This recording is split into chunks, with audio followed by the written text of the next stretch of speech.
उपहार?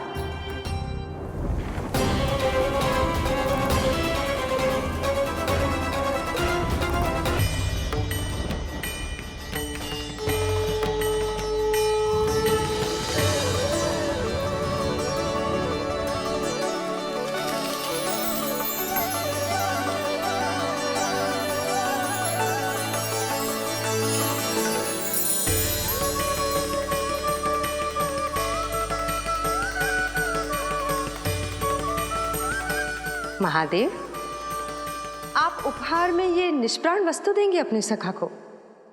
सही पहचाना देवी, पर उपहार देने से पहले इसे आकार दूंगा मैं, क्योंकि प्राण तो इसमें बाल कृष्ण ही भरेंगे।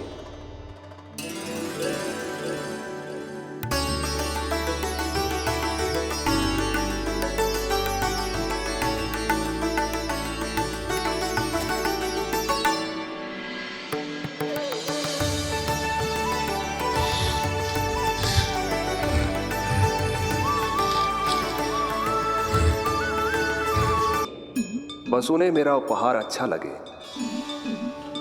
यदि यशोदा मैया ने आपको अपने सखा से मिलने से फिर से रोक दिया तो? इस बार चुपचाप छिपकर उनकी दृष्टि से बचकर जाऊंगा देवी पार्वती। उन्हें पता ही नहीं चलने दूंगा। संभालिएगा प्रभु, यदि यशोदा मैया ने आपको पकड़ लिया तो लेने के देने पड़ जाएंगे महादेव।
ये रहे चावल, जानकी को कही थी मैंने भीतर रख दे, छोड़कर चली गई बाहर, कुछ याद ही ना रहते ऐसे।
कान्हा, अंगूठा निकाल दे नन्ना, नहीं तो रुक जा, मुझे ही अंगूठा निकालना पड़ेगा तेरा। पूरे वस्त्र भीग गए मेरे, कहीं मेरे कारण इसका श्वास ना बिगड़ जाए। वस्त्र बदल के आ रही है मैया।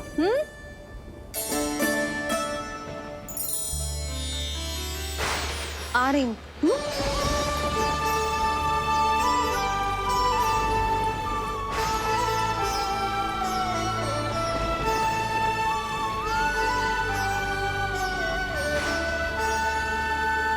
स्वयं भयभीत। सखा, इस माया को विराम देने का समय आ गया है।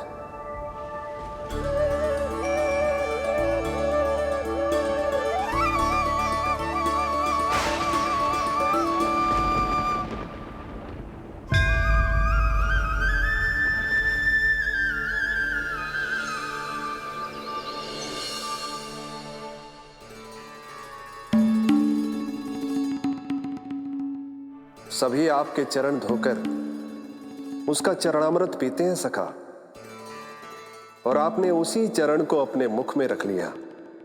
यही तो सखा, मैं इस तथ्य से चकित था, इसलिए सोचा एक बार अपने चरणामृत का स्वाद स्वयं भी चख ही लिया जाए। अब जो उपहार लाए हैं वो शीघ्र ही दे दीजिए। कहीं मैया ने आपको देख लिया तो आपको तो अनुभव है वो क्या क्या करने में सक्षम है। आपसे कुछ भी छुपाया नहीं जा सकता सखा।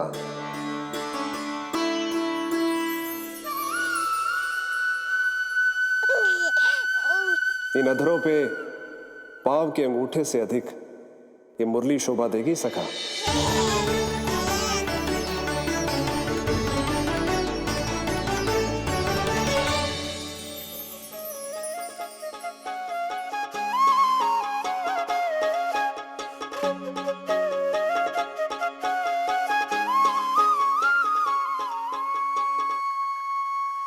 प्राण दे मोहे हाथ लगा के, हुई अमर स्पर्श जो पाके, काठी को जीवनमय कर दिया, मधुर हो गई सारी। मन प्रसन्न मेरा तन प्रसन्न, प्रभु आज से मुरली हुई है तुम्हारी। मन प्रसन्न मेरा तन प्रसन्न, प्रभु आज से मुरली हुई है तुम्हारी।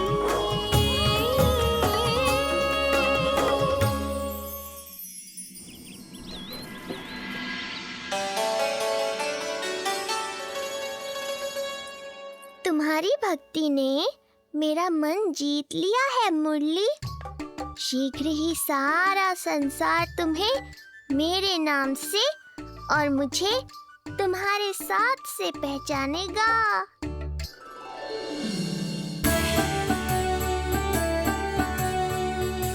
प्रभु, मेरे प्रभु, इस अनमोल भेंट के लिए आपका बहुत बहुत धन्यवाद सखा।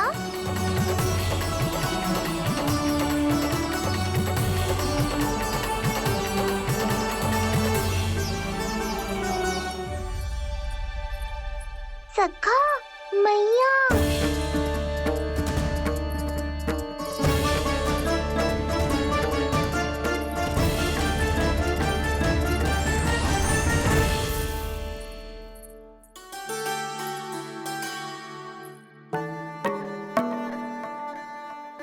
अच्छा जी, तो तूने अपना अंगूठा मुंह से निकाल ही दियो।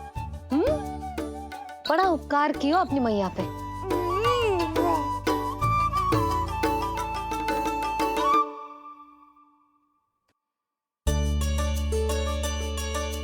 प्रभु, मैया, ऐसा मत करो, मेरी मुरली वापस दे दो मुझे। जे कहाँ से आई? मेरे सखा ने उपहार में दी है।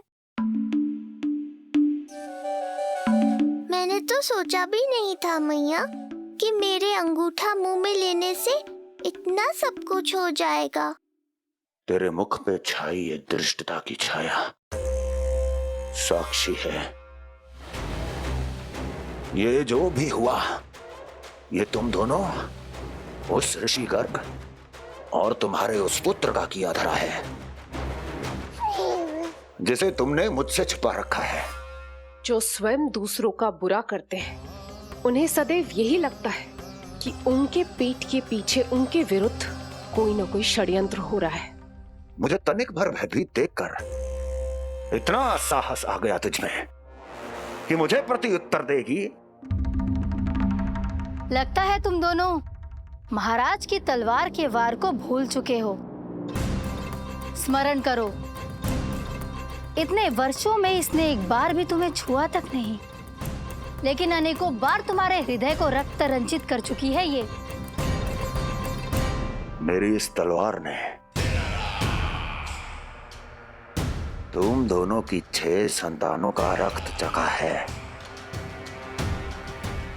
और अब एक और संतान के रक्त में स्नान करने वाली है ये। वो संतान जो गोकुल में पल रही है। बस कंस भैया बस, बस कंस भैया बस, बस कंस भैया बस।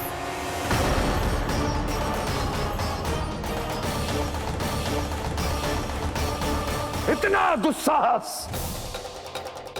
तू मुझसे ऊंचे स्वर में बात करेगी अपने बड़े भाई के सामने? बड़े भाई जैसे कौन से कर्म किए हैं आपने? और अब जो कुकर्म करने की आप सोच रहे हैं, उसमें भी असफल होंगे आप। देवकी! नहीं स्वामी, आज मत रोकिए मुझे। बहुत सह चुके हैं हम, बहुत मौन रह लिए, परंतु आज इन्हें सत्य का पता चलना ही चाहिए। भैया, आपको क्या लगता है आप बहुत शक्तिशाली हैं, तो अपना भाग्य बदल सकते हैं? आप भगवान विष्णु का सामना कर सकते हैं। ये भ्रम राक्षस राज रावण को भी था, और यही भ्रम स्वयं को भगवान समझने वाले हिरण्यकश्यप को भी था। पर ना रावण के 10 शीश बचे और ना ही हिरण्यकश्यप का अस्तित्व। पेट चीर के उनके प्राण निकाल लिए थे भगवान ने। तो सोचिए भैया, आपकी क्या दशा करेंगे वो? मैं आज तक ये बात समझ नहीं पाई कि ये आपका अभिमान है या अज्ञान, जो आप भगवान विष्णु का सामना करने चले हैं। देवकी! इस क्रोध का आप कोई लाभ नहीं है भैया। अब तक मैं व्यर्थ ही आपसे भयभीत होती रही, परंतु अब और नहीं। जब हमारी रक्षा स्वयं भगवान विष्णु कर रहे हैं, तो फिर आपसे कैसा भय? जब हमारी रक्षा स्वयं भगवान विष्णु कर रहे हैं, तो फिर आपसे कैसा भय? तू क्यों मुस्कुरा रहा है?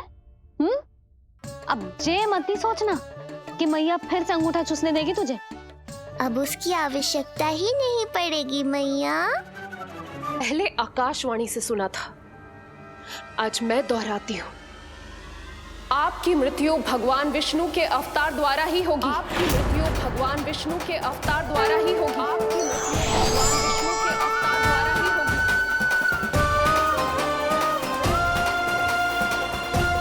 भले ही वो कहीं भी क्यों ना हो।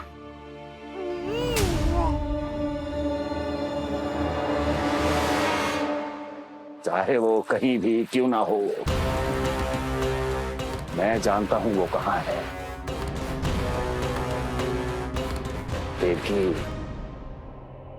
तूने बहुत बड़ी भूल कर दी मुझे चुनौती देकर। मैं चाहूं तो अभी इसी क्षण तुम दोनों का वध कर दूं, किंतु नहीं।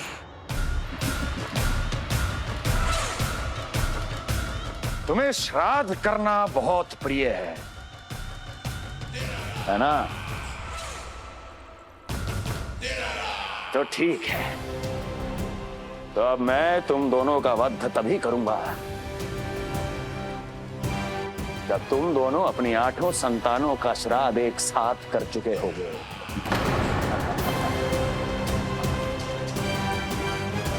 श्राद्ध की तैयारियां करो।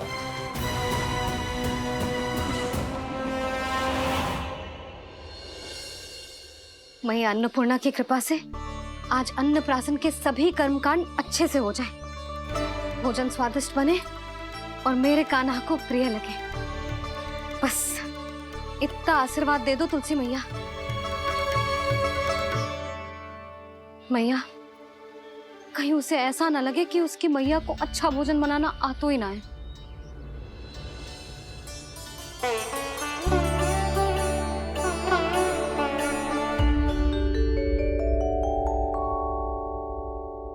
वाह मैया, इतने दिन तक तो कुछ खाने को दिया नहीं, और अब जब खाने का अवसर आया है तो व्यग्र हो रही हो। मेरे बारे में भी तो कुछ सोचिए प्रभु। 2 दिन से यहीं अटकी हूँ। अटकी नहीं हो मुरली, तुम तो लटकी हो। प्रभु। हाँ हाँ मुरली, मुझे भी तुम्हारा साथ चाहिए, पर क्या करूं? मैया ने तुम्हें मेरी पहुंच से बहुत ऊपर लटकाया है। पर प्रभु, मैं अब तक पहुंचूं कैसे?